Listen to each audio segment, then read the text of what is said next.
All right. On this episode of the Nostalgia Factor podcast, we're talking about like horror films that we've been watching. All right. Talking about some movies, some music. You know what we talk about if you're listening out there. We got another exciting episode of us just talking out of our ass about things we know all about. It's going to be exciting. And we're going to talk about some absolutely shitty computers. Thanks. All right. Stick around.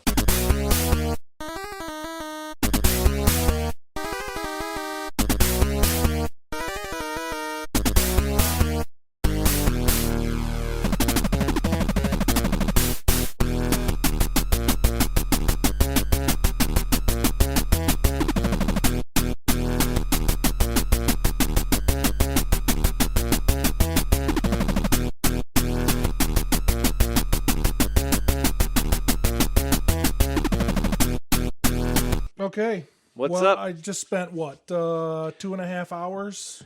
Okay, there's nothing like a Rubik's Cube to get your day going. A Rubik's Cube that only has one side, and it says fuck you all over it. What are we talking about? Fucking your XP machine from like 2004. It's a Dell PC, 500 megabytes of RAM. It was a home computer, an office computer for typing letterheads and bullshit. And I've utilized it now essentially as a jukebox. I got my iTunes, I got like all the H.R. Giger art. That's about it. I use it as a conduit for, receiving and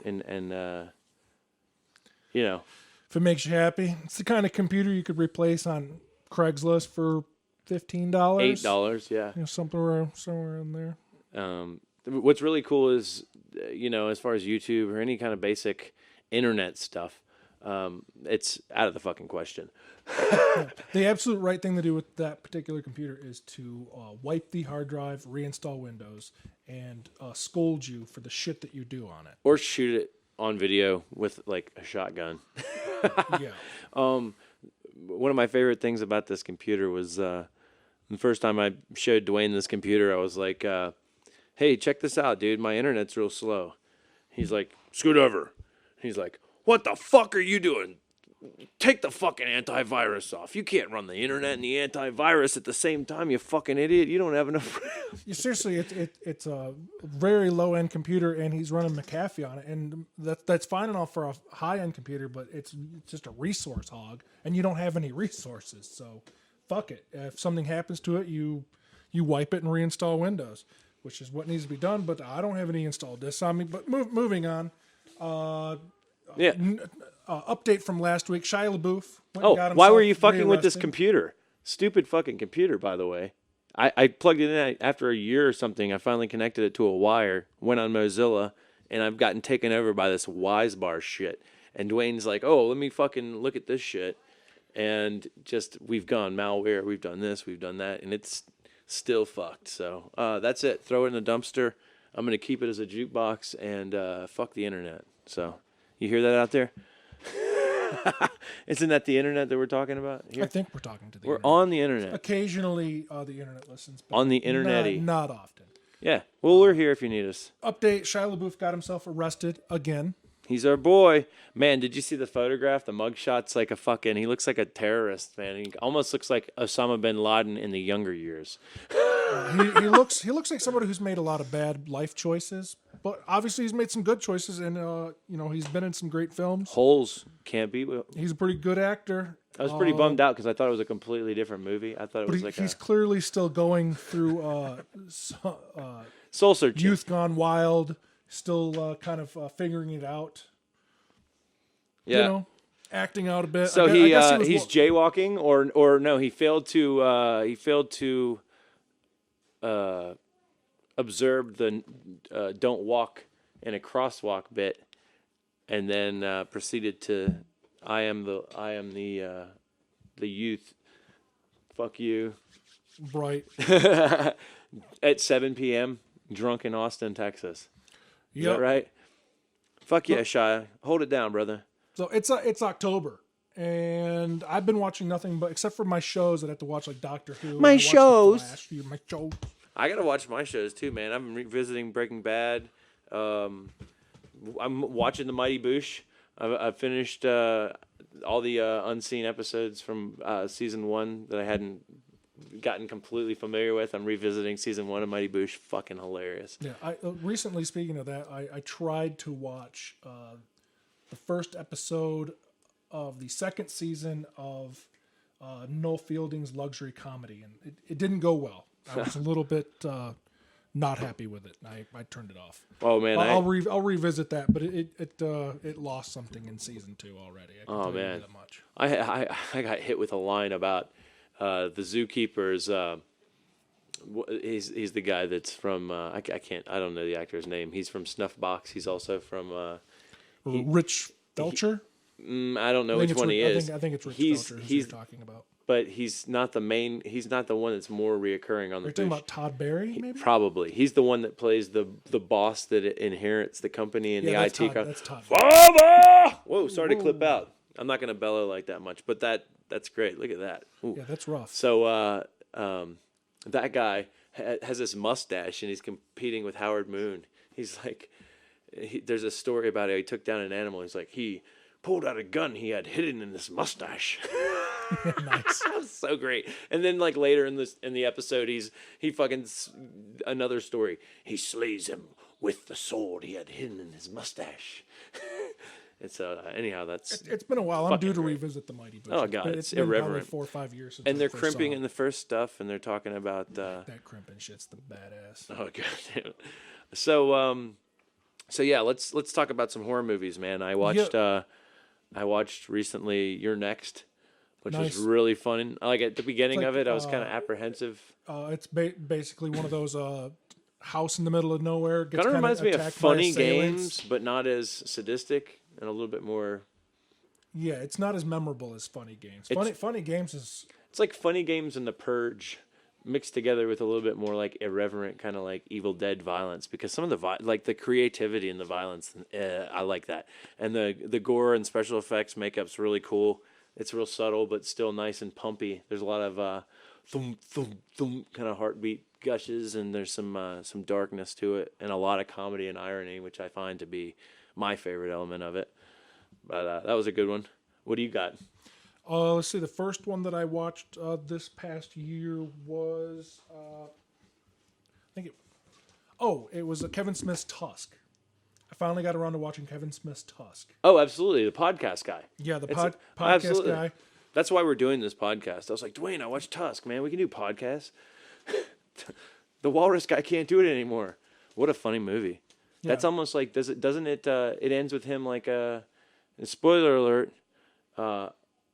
Was he like hanging out just at a pool as himself with the people that care about him, like feeding him?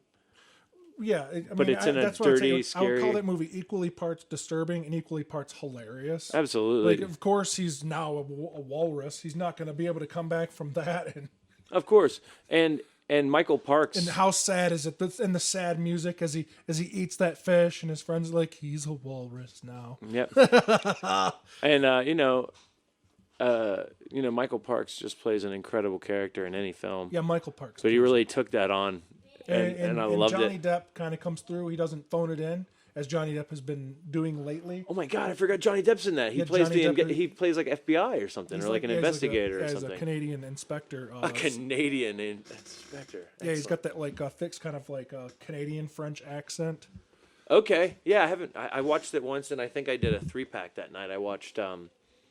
I want to say, and this is a really weird thing to watch in a row, but I think I watched Tusk, and then I watched Nightcrawler, and then I watched.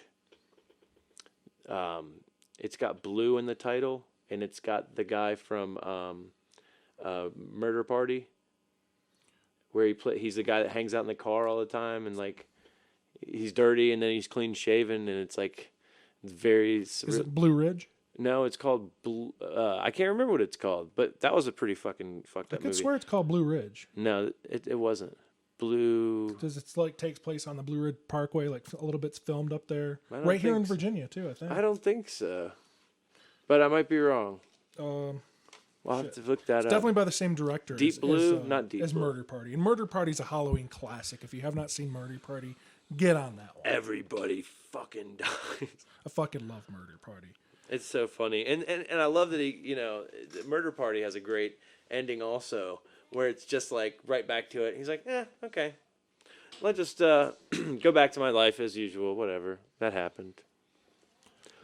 So this year I'm trying to watch horror films that I've never seen before. Each October I'll sit and just watch horror films all month long. I'll save stuff for the month. And some months over the past few years I've been unemployed during those months, I'll tell you. I've watched All of the fucking franchise of Freddy and Jason, literally all 300 the movies fucking, in a month. Absolutely, it's the only way to do it. So yeah, over the past few years I've watched a good 700 to 900 horror films, but there's still even obvious ones that somehow or another I haven't seen. How about this one? You ready?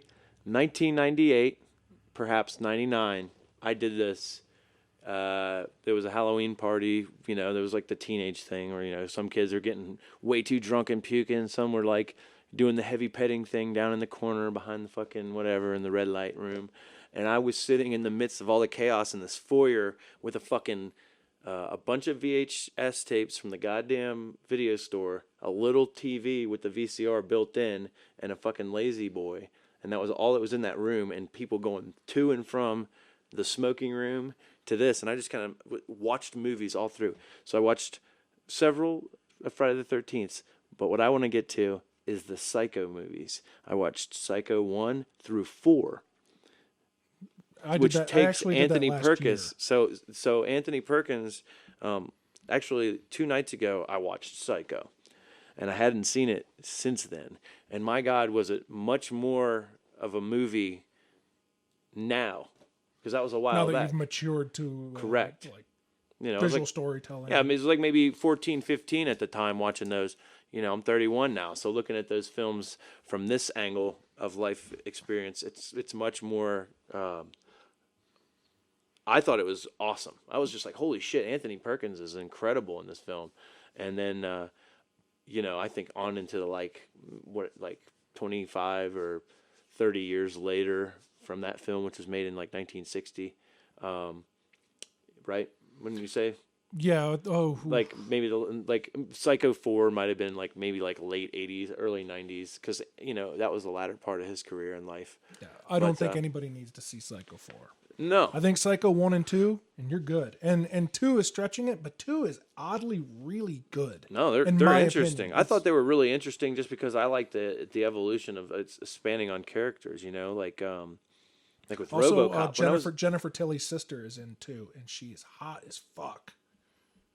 I can't remember the actress name, but it's Jennifer Tilly's older sister. It's Lily Tilly, and she's got a little pink, just like her sister. She's gorgeous. I'm pretty sure she does nude. It's great. Okay, so here's another one I just watched. You ready? Yeah. Frankenhooker. Great movie. How fucking awesome is that? And Abby's actually going to be Frankenhooker for Halloween. No. She's got the purple wig already. No shit. Yeah, she put on the wig and it freaked me out because I was like, it's not the same purple as Frankenhooker, but man, it's interesting when you're like, you're a woman and then you see her with like different hair and then you're like, whoa, I don't know you. That's kind of, whoa, look at your hair. That's fancy. So, there's a predator mask in my features. One of the actors, the main actor. Oh, I got a mask in the mail. I got a black mask coming. I got pantyhose coming for my face. The main actor from Frankenhooker was in one of the films that I just seen for the first time, and I believe it's one of your favorites, but I had never seen it. He's in Jerky Boys. No, it's Street Trash. Oh, Street Trash. Fucking great. Fucking. This is a movie that's got it all. This is a movie that's got a devil liquor that will melt you. It's got demonic fucking homeless people. It's got dicks flying through the fucking air. It's got like Vietnam vet sadists. Yeah, it's got buses full of hobos and hobos and Vietnam hookers. fucking flashbacks and people who get fucking choked out and raped. Evil in public. zombie Vietnam flashbacks. And it truly is 80s street trashy. And it was made in Brooklyn. What's really cool about Street Trash is that it was given to me in this really cool exchange. I was in Hiva Hava at the time, and we were kind of like a go-to local band There's like a local record label, Flannel Girl Records, and they would do these like indie shows, and we would end up being like the local, hard hitting band to play with these out of towners that were coming through on tour that they would book. So I met these guys from France. They were both from Paris, and it was a 2-piece, and it was also like they had another band that was part of their little scene. So 2 of the guys from that 4 or 5-piece band did their own thing. Anyhow, they were really cool. Guitar player who sang with lots of effects and shit, and then a drummer who, in place of his 2 rack toms, had a guitar that was open tuned. So he had a kick drum, a snare, hi-hat, guitar, floor tom, and cymbal. So he would be like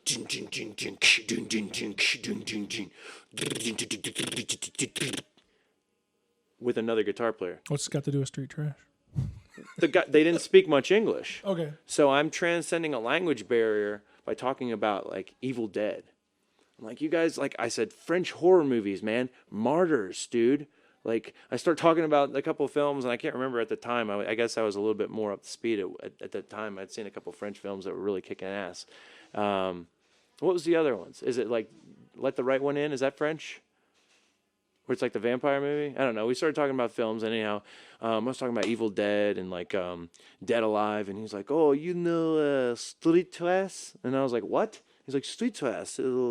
You very, and we were like back and forth, and it was amazing because here's the kicker. We had another guy who was from fucking South America, and he basically didn't speak any English either. So it was like 3 dudes who were totally stoked and broing down in this little triangle from all over the world on our little stupid fucking cult horror movies that we could grasp onto. And I told him about, this movie and that movie and this movie and that movie, and he told me, watch Street Trash. And I fucking downloaded it. And I told him about The Stuff. I was like, dude, get The Stuff. Because that's another one that's like that in that same vein. It's not as good, but the fucking B-rated, stuff's fucking awesome too.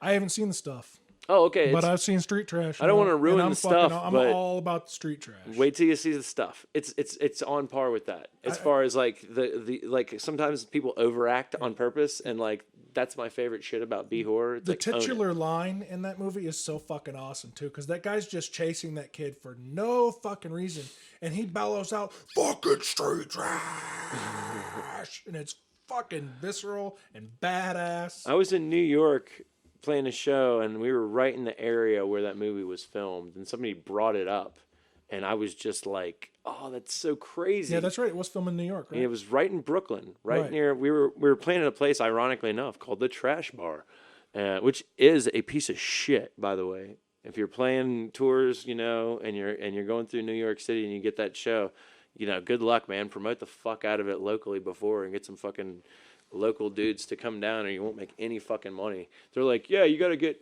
20 paying customers to come in to tell us at the door that we're here to see your band, and then you'll start making money. Yeah, I actually lived in Brooklyn for a short But it's while. free beer, free Coney Island, free well drinks, and free PBR for the hour that we were playing. So I mean, for the band. No, for everybody. Like you walk in. Everybody can get free PBR. Yes, there? you can, and well. How is this possible? You pay like fucking $10 at the door to get in. It's a cover charge. Gotcha. Yeah, there's a fucking that's my point. And you don't, as a band, you have to have 20 people to come in that said they're from your band before you start getting a take. How did people have to pull that off in New York? We didn't make any money. We got drunk, but man, Gotcha. it was fun. And I got drunk and like, I didn't mean to get drunk. Actually, I just had a good buddy, Jay. Man, what's up, Jay? He lives up north of Manhattan now. But he rode his 10-speed bike from Manhattan to Brooklyn to see Hiva Hava, and he said, let's have a drink. So he's like, do you want a shot? And I was like, sure. Well, when you drink with Jay, he buys you a shot. You also have a pint to go with the shot. So we had, after a couple of shots, you're drinking a pint behind it. Shit, you had 3 shots, you had fucking like 3 pints too. So you're like fucking, after a couple of drinks, your tits up outside the bar, and we had a great time. Then we played Shea Stadium, BK, not Shea Stadium where the Mets play, but like this fucking kind of hip upstairs part of a factory with fucking they film your set and they record your set, and you have like a tangible reference point, which I've never actually never thought about when they posted it. I remember looking looking for Hiva Hava, and they never posted it, and I never went back. But maybe it's on there. Check that out. Street Trash what else we has got? Street Trash has an epic shoplifting scene. Oh, in fact, that's my Shaun of the Dead fucking watching movies EP. That's the 5th song. It's Street Trash. Yeah, and it has that.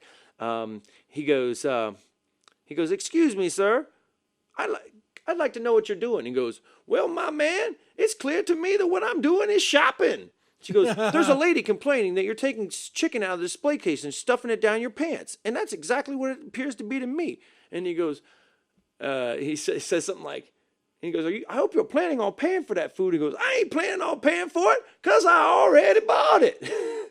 Yeah, it pulls out a receipt for dog food or some shit that he found on the ground outside the place. It's so funny. And when he fucking leaves, he doesn't go through the door. And he wears a gas He doesn't leave mask. through the door. No. He fucking walks right through the fucking like plate glass window right out front with fucking raw chicken coming out of his fucking pant legs and shit. Like he don't and a gas mask. Like no fucks are given from that fucking guy. He's awesome. All the characters are really cool, and one of the main characters, to be honest, I'm trying to think about which guy, like the Frankenhooker guy, which guy does he play in there? Oh, he's the doorman.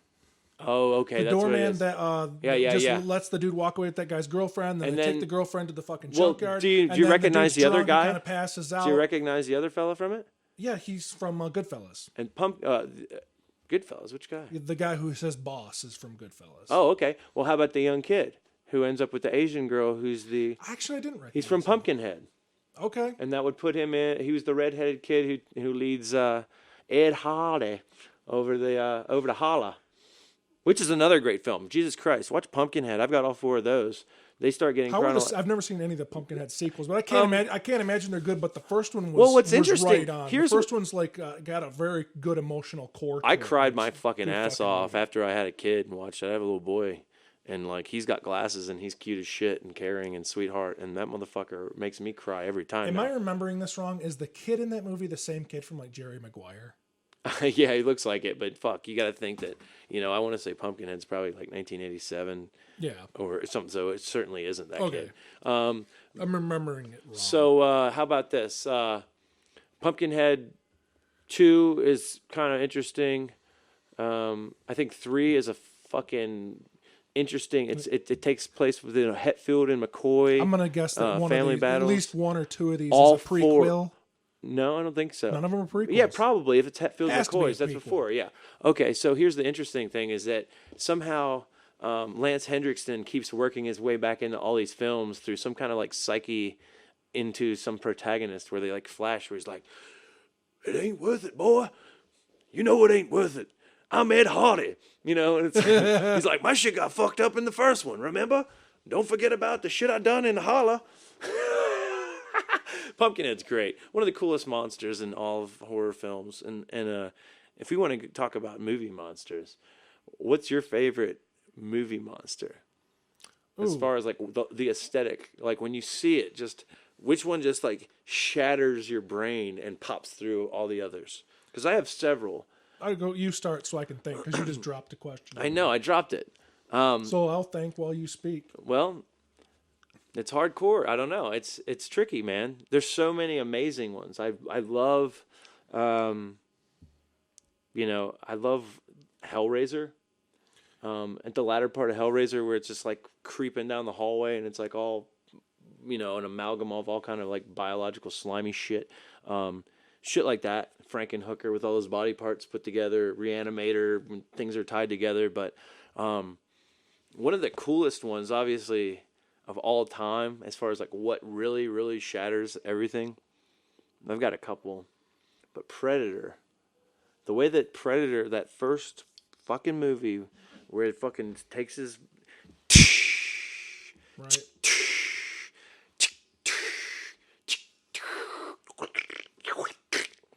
Pulls that fucking dirty little Slimer out, and you don't see it. He walks away from you, and finally when you see it, you're like, oh, that's fucking hardcore. And then it's like, nope, not yet. And then, like that is absolutely fucking awesome. And I feel like they've kind of like jumped through, and some films have kind of like harnessed that kind of like creature-esque, kind of tentacled fucking. Right. Yeah, I would say that my favorite monster, but now I want to elaborate that on this.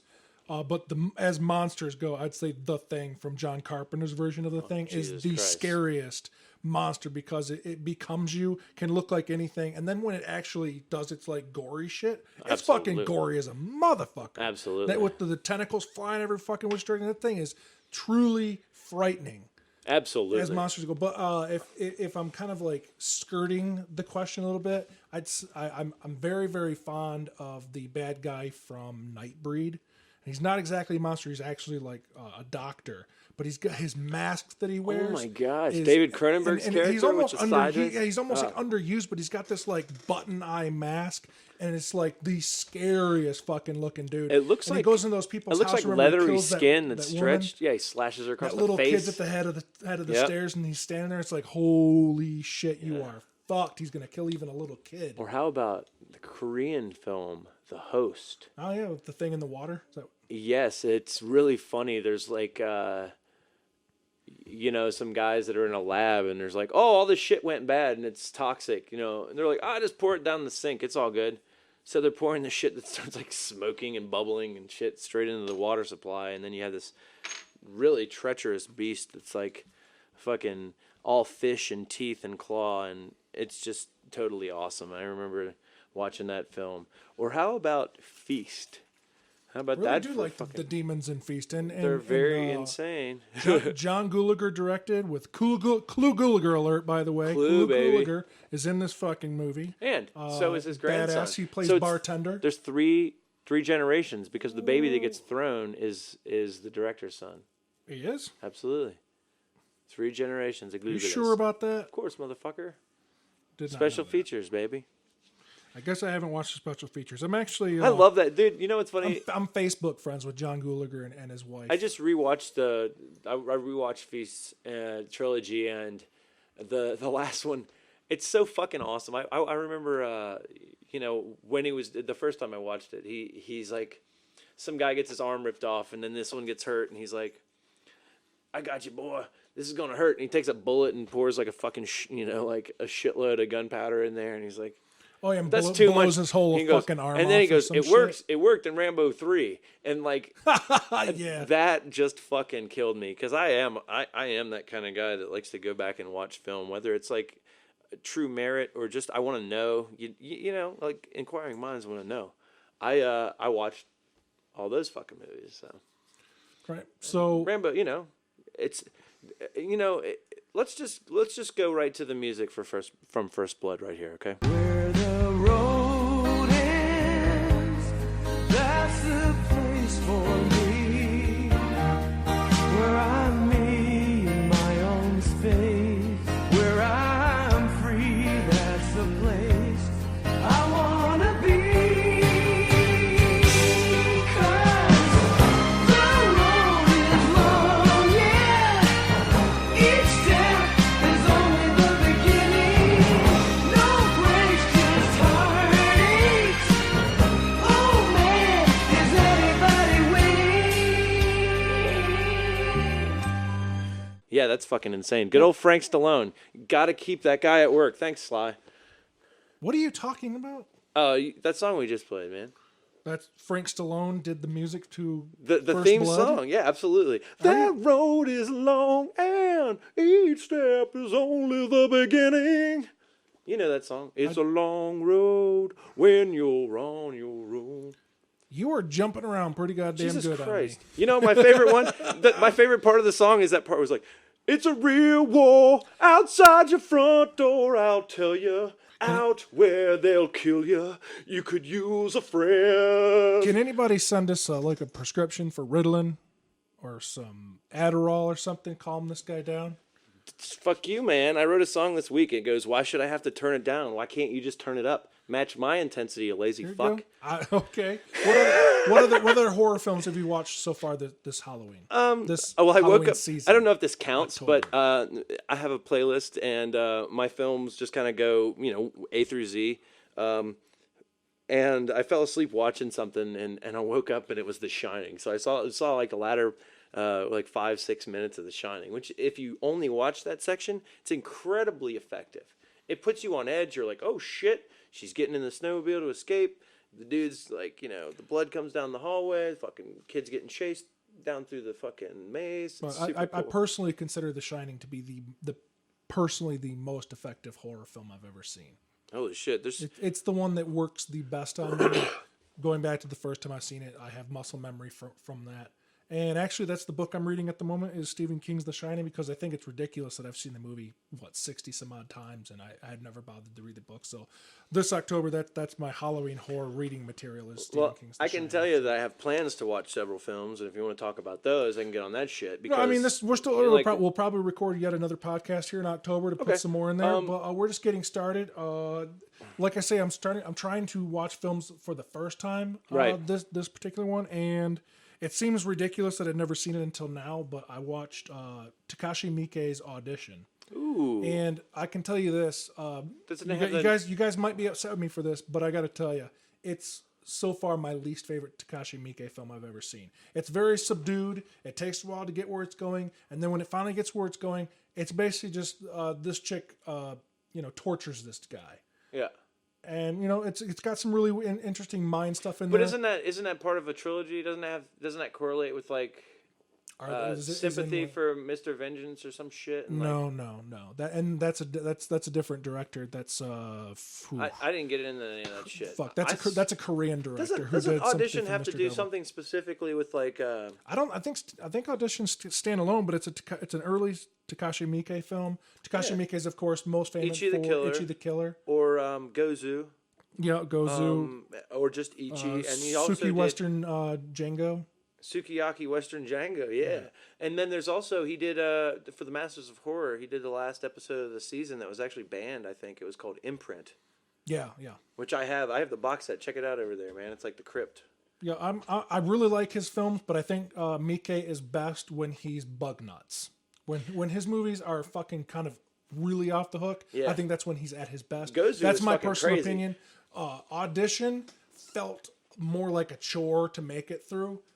But it is the gore in it is really visceral. I would actually agree with that, and I think that probably is what sold the movie for me. As far as that film goes, I would actually agree with you 100%. Yeah. That it creates that kind of like feeling of a responsibility where you're like, oh, I have to watch this now, because there is that kind of like I feel like in the past I actually don't have Audition in my collection.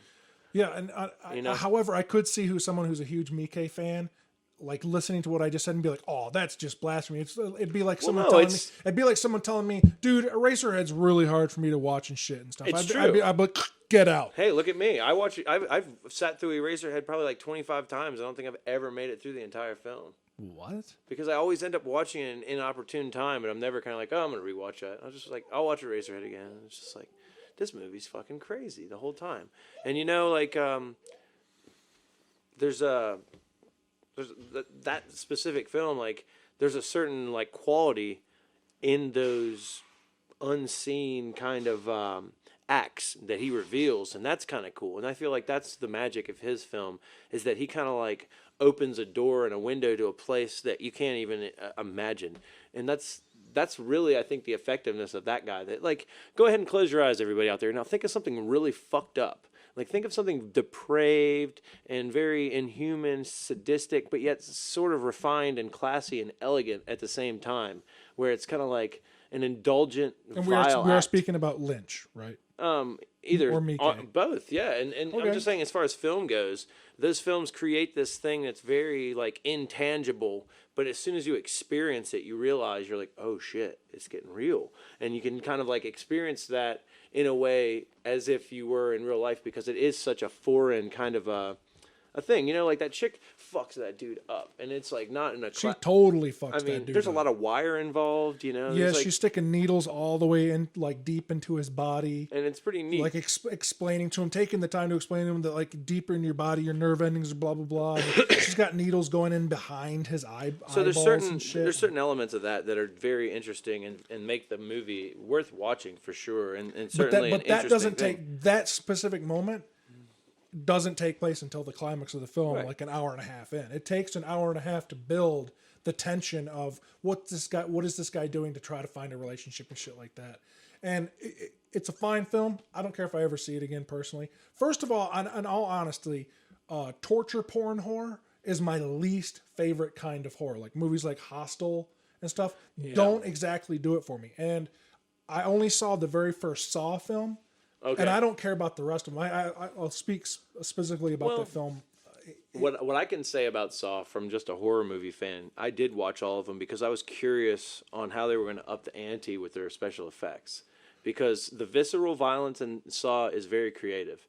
And the way that they do those shots are very like, they stir all kind of different apple trees, so to speak, for different kinds of people. They're like, what kind of shit?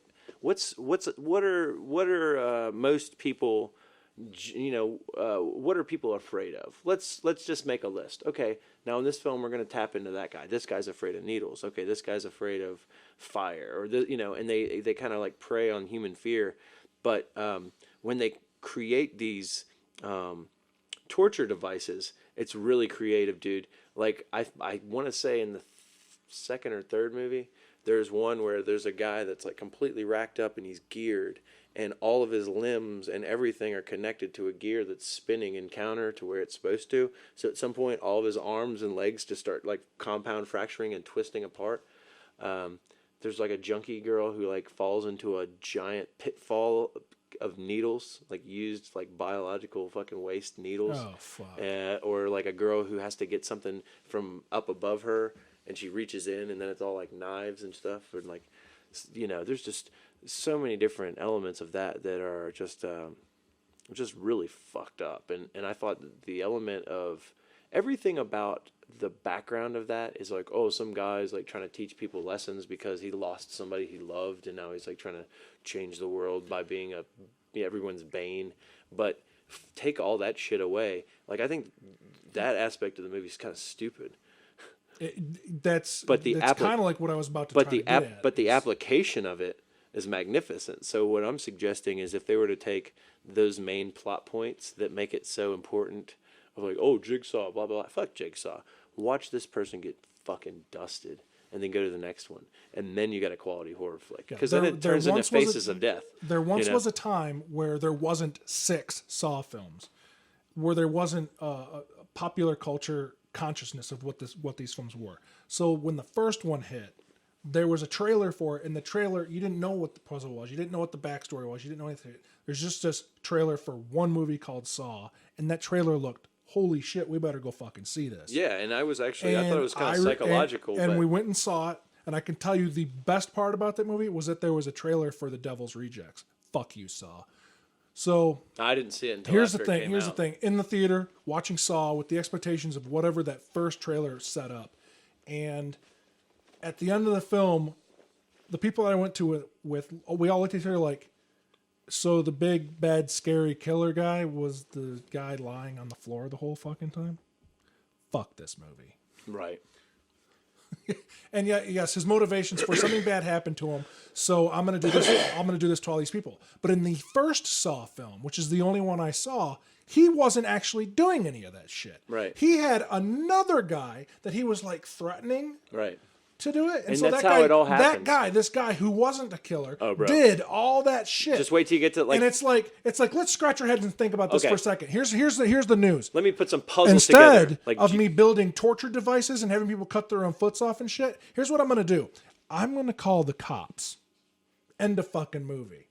Of course, you can't have that movie. You have the movie that did exist, and the movie that exists was there's a dead guy on the floor the whole fucking movie. At the end of the movie, the big twist is he gets up. He gets up. He wasn't dead. He was the guy on the floor. Woo! And the credits are now rolling, and I go, fuck this fucking movie. it's the funniest thing is you haven't seen any of the others. No, I have not So seen when you're any saying of this, the others. you're So underestimating the fact that like my in the second or entire- third movie, the guy's dead, and the guy doing an autopsy finds the tape and listens to it, and he's like, "Hello, Agent blah blah blah. I can tell that blah blah blah by now, blah blah blah." So somehow this fucking guy ends up being in all the films, and then at the very end, somehow you realize. And he always has minions that are by the balls. All of his people. So it's the plot from Friday the 13th, Part 5. Jason isn't even real. You shouldn't have hacked it. You shouldn't. Don't fuck with people's candy it doesn't bars. surprise me one bit that it's So just it madcap. it spins all the way around, and it somehow ties back to that original Saw movie. And Cary Elves is back, and he turns out to be. Didn't Cary Elves cut his foot off in that movie? I think so. And at the end of the movie, he has something to do with it. And he's the guy who carried on the legacy the whole time behind everybody's back. And it was like really fucking elaborate. And when you finally get that twist, you're like, fuck you, Saw. Like, what the fuck's the point? It's kind of like without, like, okay, here's the deal. We talked about Feast. Jesus Christ, at the end of the third movie, it's so awesome. Feast is the punk lone rock. survivor is fucking right there. Boom! A transformer just smashes him. Some Mexican comes out and he starts singing in Spanish and he goes, "I don't know what the fuck's going on with the plot anyway. Yep. I don't know. They just wrote it that way. Fuck you." And like, it's just so amazing. And then Feast is truly then Clue madcap. In the Clue second pops and up at third the Feast end and he movies just are looks at the camera again for one final reprisal and he's just like, God damn it. Anyhow, the point is, with that film, it's kind of like you get to the end and it's the opposite of that. They give you that kind of ending where it's kind of like, oh, peekaboo, and you're just like, you know what? It took too long. You know, I agree with you. The Saw movies are not like in and my bear top. in mind, I'm only going on what the first one is. I get the special effects and the Correct. gore and, Yeah. and the, and If the you just elaborate literally- kills and the Rube Goldberg machines. Here's and the shit. here's the deal. If you were to take all the Saw kills, put them in a compilation with some kind of cool, like laid back, kind of like Portishead music, and like, you know, something that's kind of like laid back and chill with all this horrible imagery, I think that would be a cool movie to watch. You make an hour-long movie and call it Saw. Yeah. And you take away all the fucking bullshit, and you just have something that's kind of soothing sonically, but terrifying visually, and that would be stimulating and interesting. It's basically an X-rated Marilyn Manson video. There you go. All right. How about what kind of music you been listening Hold on, to? hold What do on. you got? I'm not done. I've actually been watching some horror films. Okay. Well, dude, and some recommendations, some newer films and some non-recommendations. And here's one I know you just saw recently because I saw you had the DVD case of it. So I just watched it, and it's a new film, 2015. Uh-oh. Are we talking It is Supernatural? it is a remake, and I do not understand why they bothered. And it's Poltergeist. Poltergeist, of course, the original one, directed by Tobe Hooper, probably secretly directed by Steven Spielberg. Correct. But Tobe Hooper did the first one. The new one, I don't know who the director is. It doesn't matter.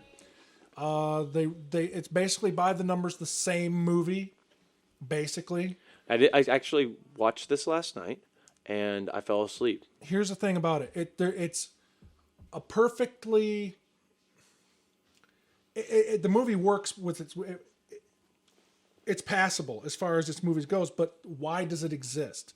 Why bother remaking that movie by the numbers and not bring anything artistically to the table? It's a serviceable film. It works as well. That was a movie, and I got to the end of it and whatever. But fuck this movie.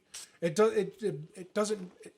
It takes a lot of money and it takes a lot of effort and a lot of artistic talent to bring everybody together. And we're going to do this thing, and here's why we're going to do it. And I believe in this project. And why did you do this? Why did you do this? Why did you spend this money? Why did you get these actors together? Sam Rockwell is awesome. I love that fucking actor. And actually, I thought I really enjoyed what he was bringing to the film as I was watching. I was like, man, he's like a cool dad. He's funny and like he's like impulsive and like I thought that Coach was a little bit more like I guess.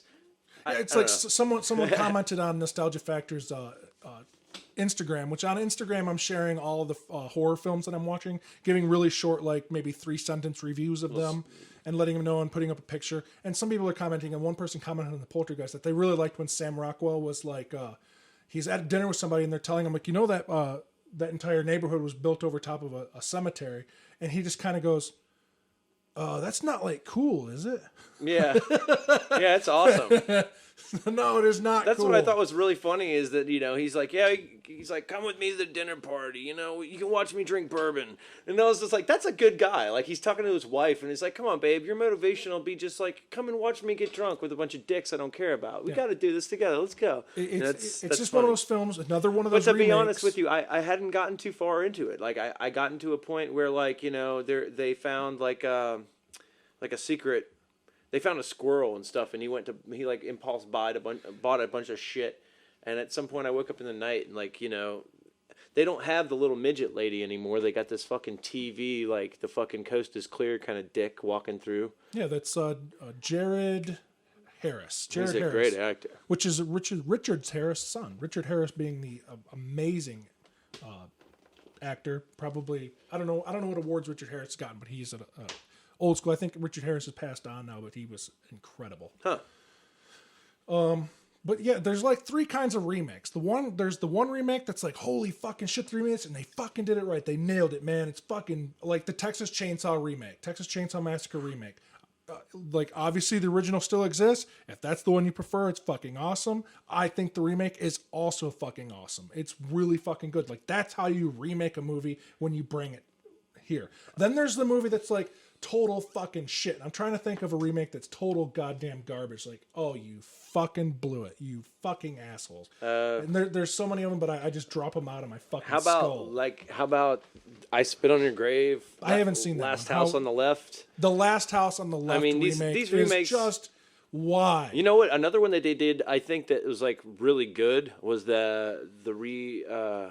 was it that they rebooted? Kind of not really rebooted. Like, we don't have any fucking ideas. Let's make this fucking movie and do it horribly Well, and cash in. Fuck the fuck off. Michael Bay, you know.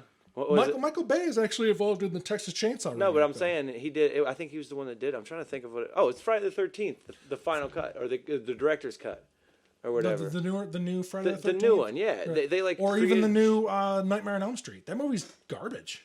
The Nightmare on Elm Street was pretty bad. Yeah, but there were elements of it that I thought were interesting. Like, There's elements of it, but it's yeah, that was a horrible remake. like, you're not going to get any sequels to that film. We're going to have to reboot Nightmare on Elm Street again. Yeah. Because that movie sucked.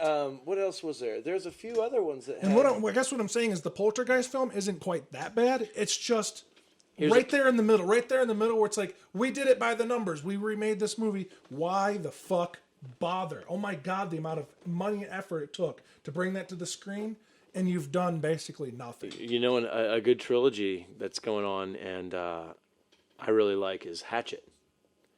I've seen the first one. It was serviceable. It's they've cool. got Cool movie. they've got I Kane, have bad memories of the day around that. Kane Hodder, obviously the stuntman Hodder's who the made Hatchet guy? Jason.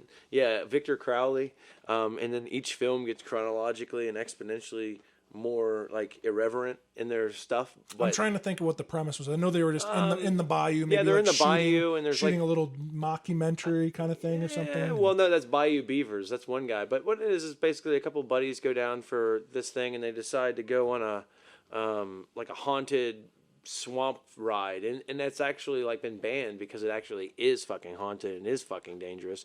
And there is some kind of like a Neanderthal, kind of a mutant, like hillbilly kind of inbred dude who got murdered and comes back every night to relive the night.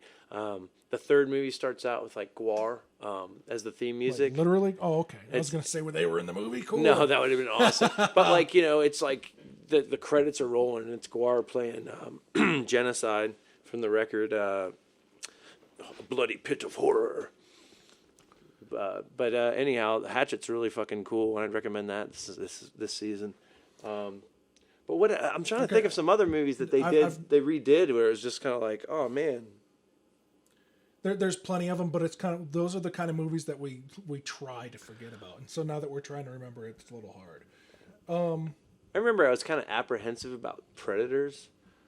Predators was good. Well, when I went back and enough. rewatched it, I was like, holy shit, the concept of this is way far-fetched and fucked, and it created like an entire new puzzle piece that they could build on, because I really want more Predator.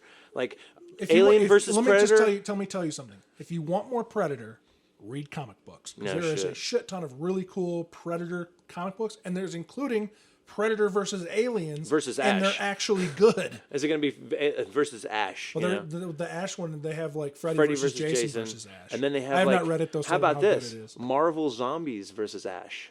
I've heard of that one too, and haven't sat down and watched it. But There's that something seems to be like said it'd be about out of them. his element because those Marvel zombies have their powers. So Ash versus the Hulk, not such a great idea. Ash. Yeah, it's pretty interesting concepts, to be honest, man. Of course, you can always trick the Hulk as long as the Hulk isn't in full rage mode. What I want to do is I want to get a fucking Predator movie that elaborates on its planet and creates a society rather than having, you know, like people isolated on a planet with like one group of predators. I want to see a planet of predators, see what their society is like, and then have like Harrison Ford in there with fucking like Indiana Jones versus Predator. You know, like Just get all buck wild with all the characters versus other characters. Huh? yeah, you know, get fucking. Okay, here's another one. This isn't necessarily a horror movie, but this is another one I'm gonna be watching because I love it, and I think it's got a great element of suspense. There are moments in it that are just like spellbinding in the fact that it's just so fucked up, and just it comes from this angle that's just like maniacal in a way, where you're just trapped and you just kind of see it. And I'm talking about Stephen King's Misery. Stephen King's Misery is a horror film. With James Caan and Kathy Bates. Absolutely. Oh, of course that's it's a horror, film. but I'm saying like it's not necessarily like as far as gore goes and like a slasher film or whatever. But it's very psychological. It still goes and in the it's bucket. very effective. Oh, that's why I'm Horror, recommending. horror is a very large absolutely. trough for different genres within horror, for sure. What else you got? Okay, so this is a huge recommendation. This is a brand new film. It stars Elijah Wood and Rainn Wilson from The Office. I missed it. And House of a Thousand Corpses, Rainn Wilson. Of course. I don't think he goes by that. Or how about Super? Yeah, super. Fucking I think Rainn Wilson is fucking awesome. How about Rocker? Guy. Yeah, Rocker. The Rocker. He's got a new television show, but I can't remember the name of it. He plays Dwight. Yeah, he plays Dwight on The Office, but it's him and Elijah Wood, and it's called Cooties. And Cooties, I feel like I read something about that on IMDb. highly recommend this. It's on video on demand right now. I'm thinking it's about brand something new.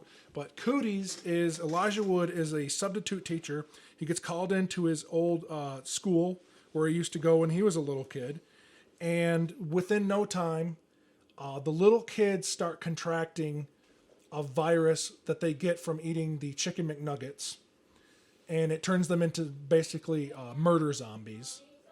And they start tearing people apart, eating them. It's nightmare fuel for teachers. Oh, that sounds great. And it is probably one of the funniest, like visceral horror films. Now, Nice. I've got another film that I watched that was also maybe even funnier than that, but it's a documentary.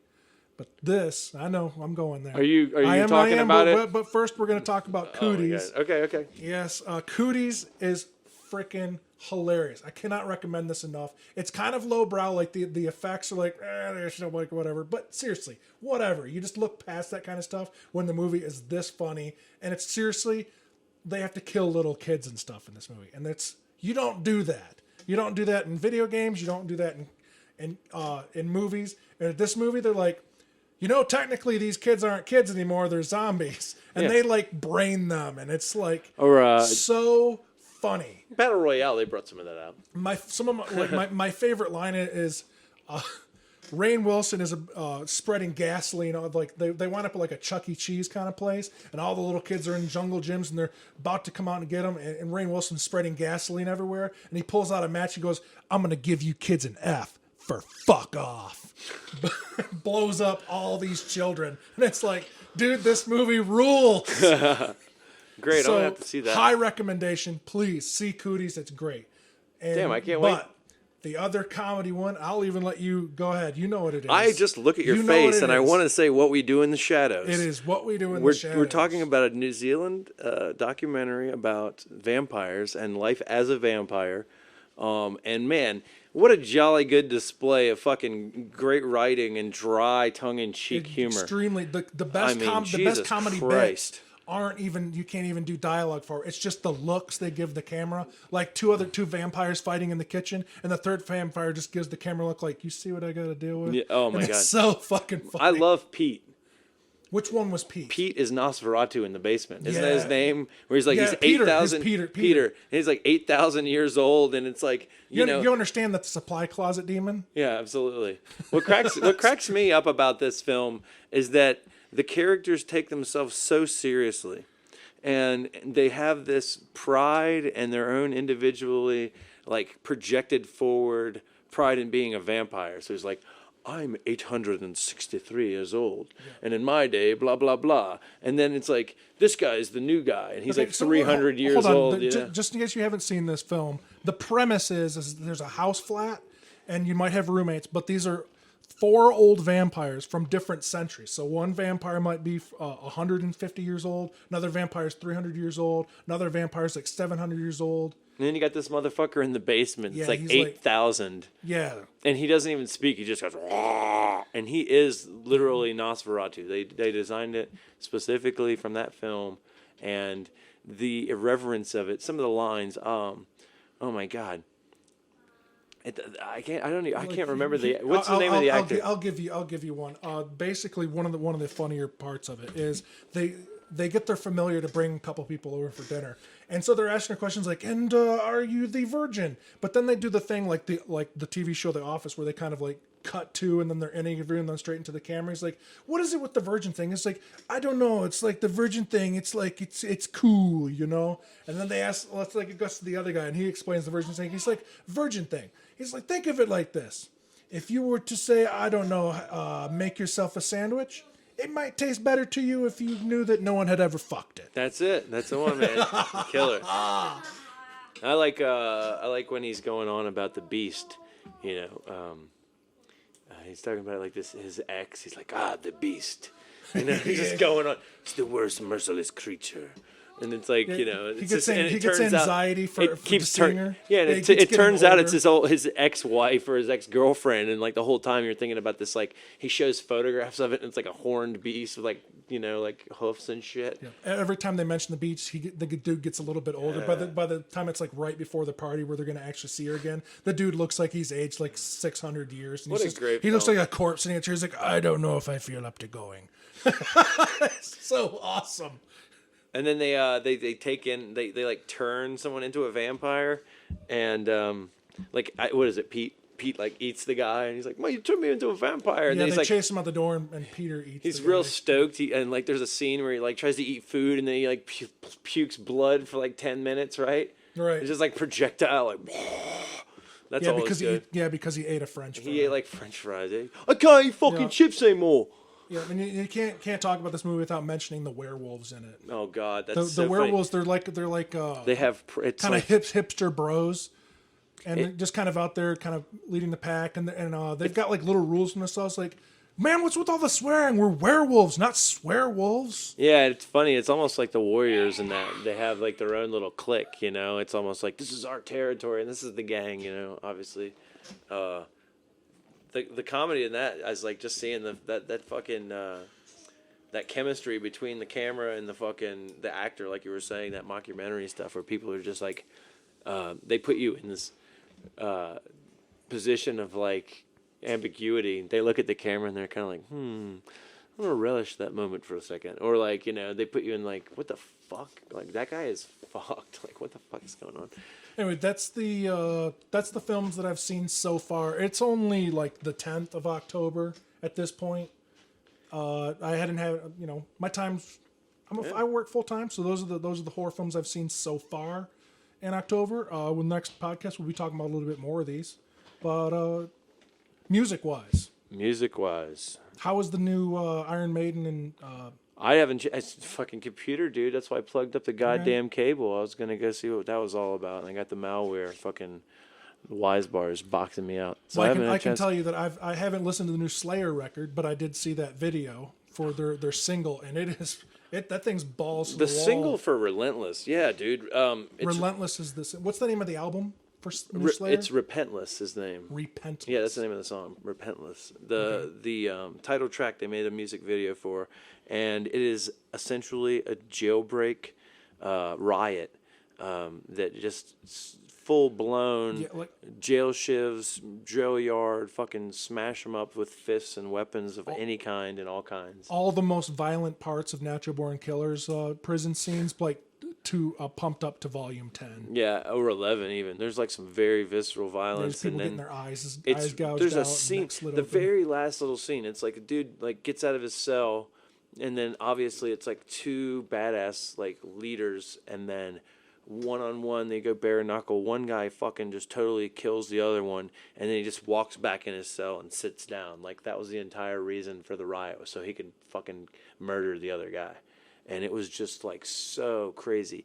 And the dude had a patch over his eye, so he was like real badass, like Nick Fury, old school fucking comics, you know.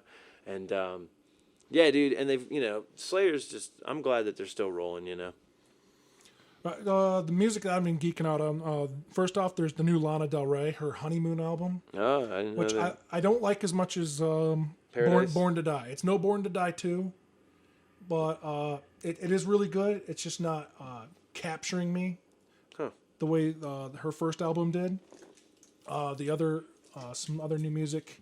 The new Churches album. That's Churches with With a a V. V instead of a U. They did that because it's easier to find them on the internet. If you type in churches on That's the true, internet, yeah, gotcha. I read that on one of those stupid fucking. I was sitting somewhere and they had the indie channel on the satellite, and it gives you like little. Did you know about the bands? And it said okay. churches you chose to use V's instead of U's, so people could find their band on the internet easier. I think Makes that's a good sense. idea. There's like I always shake my head And they're catchy when as someone fuck. names They're- their movie or names their band something that you couldn't possibly Google. It always drives me completely crazy. I think that they're, Churches is extremely catchy as Yeah. fuck, and their new album blows away their old one in my opinion. I'm not sure what the single's called, but my favorite track off it is called "The Downside of Me," and man, I really, really love it. It's one of those songs that I'll listen to it to the end and immediately bump it right back and start all over again. I just love that song. Nice. I've been rocking a couple things, but not too, like recently, I'm listening to a little Half Dog Jury. Oh, okay. I've heard of them. We've had a couple passings with the little Indian song. Tobin loves that for some reason, and I always Really? hear it. And Nice. I love that, dude. There's something about it that's just like, I rock that a lot in my playlist, and I've kind of revisited a lot of different like older metal Yeah. stuff. And Well, for the nostalgia factor listeners that don't know, Half Dog Jury is my band. It's a little, I don't know, took a little long break from it when we lost some band members. We're getting started on it again, starting recording new Half Dog Jury material. But featuring myself, Shaun of the yeah, Dead. the Little Indian song was written by my ex-girlfriend. It's not exactly written by her. What it was, I think that's like an old standard-ish kind of thing, like something you might play at like a stadium, like Brave Stadium. It's just one of those I just like the fucking tone of it. It reminds me of. yeah, we elaborated. I get a she played it on the visual. keyboard one time, and then we elaborated on it, and we kind of did our thing. So that's that. But song. I'm rocking out like I have all these. And my music collection is really vast. Just alone, what I have in my iTunes and is like eclectic. 2,000 records or something. But like I was revisiting Anvil. They've got like I want to say like 12 or 13 records probably, and they're I really only know them from the movie. and that's what's really interesting is you watch their movie and you're kind of like curious about these dudes and their career. But their first, like what I can say about Anvil is that their drummer Rob Reiner like really hits the fucking drums properly, and he puts the beats and emphasis in the place that creates fucking super power rock. And Lips has got the shit down with the guitar and the lyrics and the style he sings. Like lyrically, if you read their lyrics, they're kind of corny in a way, but at the same time, the band itself projects a rocky kind of like. Let's be clear. A lot of metal lyrics are pretty corny. Yeah, but some of them transcend the corniness with how rad. Like I don't know, I'm all about pizza and fucking zombies in my metal, but I'm like it doesn't have to be like that. But yeah, there's a song "School of," first song on their first record, Hard and Heavy, really cool riff. Also, dude, Bitter End. I think they were from Texas, but I think they might have made one record, Harsh Realities from like 1989, 1990. You actually heard a bit of it earlier. I was listening to that when you showed up. The one that I thought sounded like it sounds kind Megadeth. of like Megadeth, but it also, because it's from 1990, it also has kind of like a, not really rappy, but just the way that the vocal goes, like the nuance. Some of the stuff's a little bit more like jazzy than straight thrash, but it's a killer thrash album. I would recommend that. Bitter End, Harsh Realities. Yep. Got a little bit out of a Smashing Pumpkins kick at work the other day. It's kind of it for music with me. Churches. I've been listening to that almost nonstop. New Churches album. I listened to some Police. I've been playing drums. I was like listening to Police last week. Oh, the fucking Police. I'm a huge totally fan of legit. the poppy aspect of the Police, and what I really want to emphasize outwardly is Police that. write those kinds of songs that get stuck in your head, and those are And what's really, really intense is that, like, I don't know about you guys out there, but, like, growing up, you hear the Police songs, and a lot of them, like, you hear all of them, you hear, like, the majority. There isn't, like, a Police song that you don't know. But what you don't usually do is absorb exactly what Sting's lyrics are saying. And there were songs that I they're was like, usually really dark. they're His lyrics. very, like, he is an incredible writer. His lyrics. What is that song? King of Pain. I'm not sure, dude. I don't know. Like, I just was listening to this shit, and I remember thinking, like, wow, these lyrics are so heavy and political and conscious, and they're, like, asking questions, and they're, like, pointing the finger, and in this way that was just, like, how cool. Like, I had recognized these songs for years and years in my head, where I'm like, yeah, I know these songs, and for some reason, like, playing drums, I was kind of like, Stuart Copeland's a bad motherfucker, like, I'm going to try to, like, hear some of his stuff. And As I recall, Les Claypool recorded an album with those guys. yeah, there's a record. No, what it is there's a record. There's a 3-piece band that was created featuring Trey Anastasio from Fish, Les Claypool from Primus, and Stuart Copeland from What's the the name of Police, that and it was record? called Oysterhead. Oysterhead. And That's it. they have some really cool Oysterhead is that record, and it's cool, man. I rock that out. The Army's on ecstasy, so they say. I read all about it in USA Today. They stepped up urine testing to make it go away, 'cause it's hard to kill the enemy on old MDMA. I think that is a fucking cool record. When all else has been done and said, along comes Mr. Oysterhead. Les Claypool And- always turns shit a little bit Let Sesame me, Street now, but doesn't he? what's really fucking cool is that everybody in that band is the fucking guy in their band. Like, make no mistake about it. If you just, like, look at their bands, look at Fish. Okay, that dude, like, I'm not in the Fish. I've had a lot of friends that were in the Fish. I'm not into I Fish listened to a record at one time, and I thought anymore. it was I'm into the interesting. culture around Fish. now. There was a song called That's right. Divided Sky that was interesting. And I really liked that. It was kind of, it was just like kind of a weird thing, but it was just like, I'm just not into that kind of stuff so much, Anyhow, so that guy's obviously, he stands out in his group as kind of like whatever. Les obviously creates the atmosphere. And then Stewart is obviously like a driving force. I've watched a couple of documentaries about the Police, and he has such a great charisma. And to see him and Sting, it's like he calls him out. He's like, you fucking priss. This is my fucking shit. This is gonna be on the cover of Modern Drummer, you fucking cunt.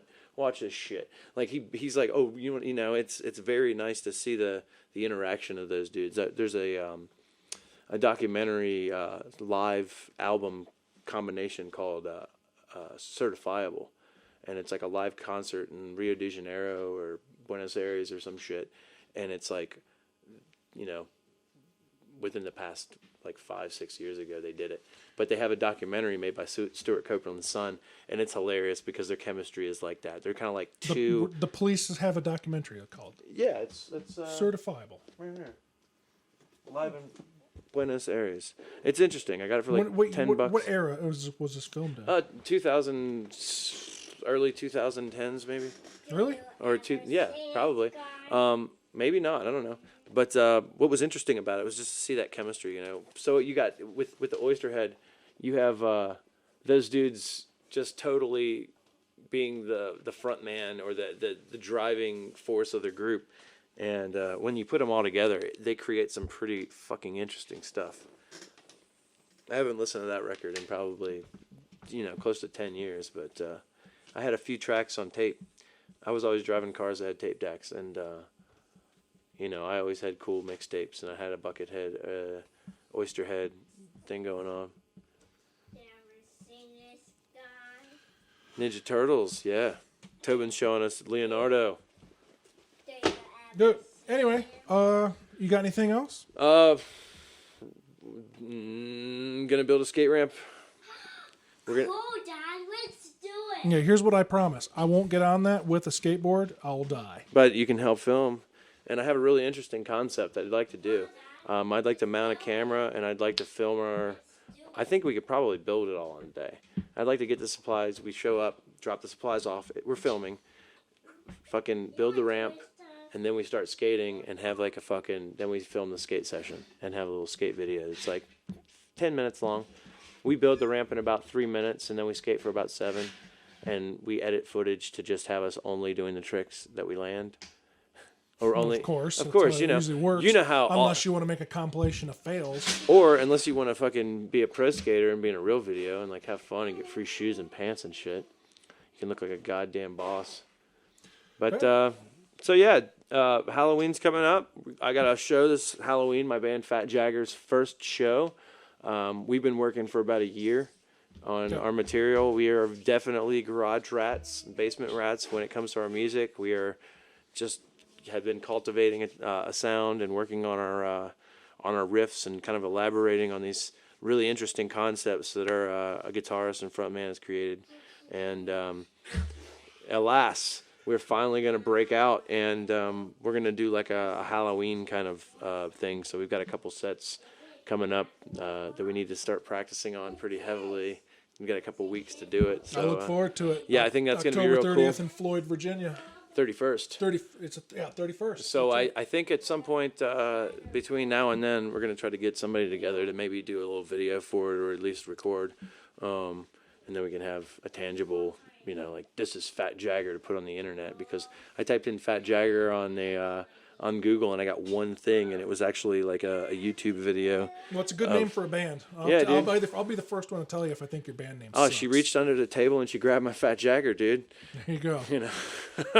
All right. Well, that's the Nostalgia Factor podcast for the early part of October. We're going to probably hit up one more, I hope, to talk about it. Maybe it'll come out slightly after Halloween, where we talk about the rest of the horror films that we've seen this month.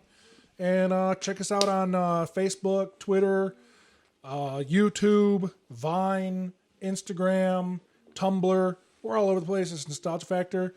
Send us messages. Hit us with your feedback. Thanks so much Thrash for listening. metal, horror movies, rock and roll, pizza. We'll see you later. Late.